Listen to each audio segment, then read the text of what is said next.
खुदावंद यीशु मसीह में मैं एक बार फिर आप सबका स्वागत करता हूं। प्रभु का हम धन्यवाद देते हैं आज की सुबह के लिए। अजीज़ों, खुदावंद का बहुमूल्य कलाम पुराने नियम पहला शमूएल उसके 30 अध्याय उसके 24 पद में एक बड़ी खूबसूरत बात आपको और मुझे सिखाता है आज की सुबह, और वो है कि लड़ाई में जाने वाले का भाग और सामान के पास बैठे रहने वाले का भाग, दोनों का भाग एक ही होगा, दोनों एक ही प्रतिफल पाएंगे। अजीज़ों, पौलुस अपने खत जो कि उसने इफिसियों के नाम लिखा उसके 6 अध्याय उसके 12 पद में कहता है कि हमारा ये मलयुद्ध लहू या मांस से नहीं है बल्कि दुष्टता की उस आत्मिक सेना से है जो आकाश मंडल में पाई जाती है। अजीज़ों और अजीज़ों, खुदावंद ने हमें इसीलिए सृजा, इसीलिए संसार में भेजा कि हम उसके नाम के गवाह ठहरे, पृथ्वी के एक छोर से लेके दूसरे छोर तक। अजीज़ों, कई प्रभु ने हमें रास्ते बताए हैं कि जिसमें कि हम उसके इस युद्ध में अपना सहयोग दे सकते हैं। उसकी राज्य की सीमाओं को बढ़ाने के लिए इस पृथ्वी पर हम अपना सहयोग दे सकते हैं, प्रत्यक्ष रूप से और अप्रत्यक्ष रूप से। और बाइबल कहती है कि जो प्रत्यक्ष रूप से इस युद्ध में उतरते हैं उनका भाग वही होगा जो अप्रत्यक्ष रूप से भी इस लड़ाई के मैदान में उतरते हैं, जो सामान के पास बैठ के रखवाली करते हैं।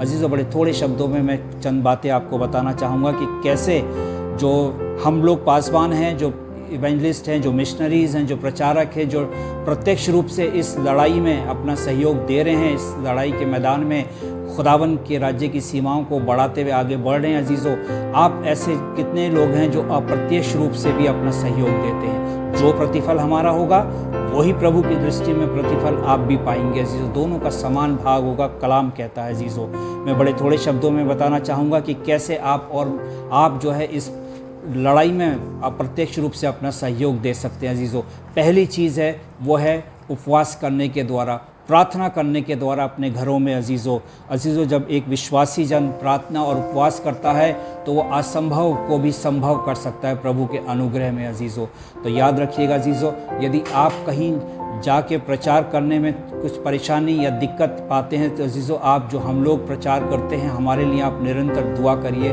कि खुदावन हमें शैतान के मंसूबों से बचाए। अजीज़ों, दूसरा तरीका जो कि मैं बताना चाहूँगा आप है प्रोत्साहन देकर। अजीज़ों, सेवा में कई बार सेवक जो है आशाजनक परिणाम ना पाके वो जो है मायूस हो जाता है, वो जो है डिसहार्टेंड हो जाता है। अजीज़ों, लेकिन उस समय में आपके कहे शब्द, प्रोत्साहन रूप से भरे हुए शब्द जो है वो उसको उत्साहित कर सकते हैं। अजीज़ों, एक नई आशा उसको दिखा सकते हैं, एक नई जो है राह उसको आप बता सकते हैं। अजीज़ों, खुदावंद का कलाम कहता है कि हम देखभाल करने के द्वारा प्रचारकों की, पासवानों की, इवेंजलिस्ट की, मिशनरीज़ के सेवकाई कार्यों में जो प्रभु के लोगों को, परिवार को छोड़ के जो लोग जाते हैं, अजीज़ों, आप उनके परिवारों की देखभाल कर सकते हैं। ख़ासतौर से बीमारी के वक्त में, दुर्घटना के समय में, दुखद अवसरों पर प्रभु के लोग और उनके परिवार को अजीज़ों आप संभाल सकते हैं। और ऐसे करने में खुदावंद का कलाम कहता है कि आपका और मेरा भाग, दोनों का भाग जो है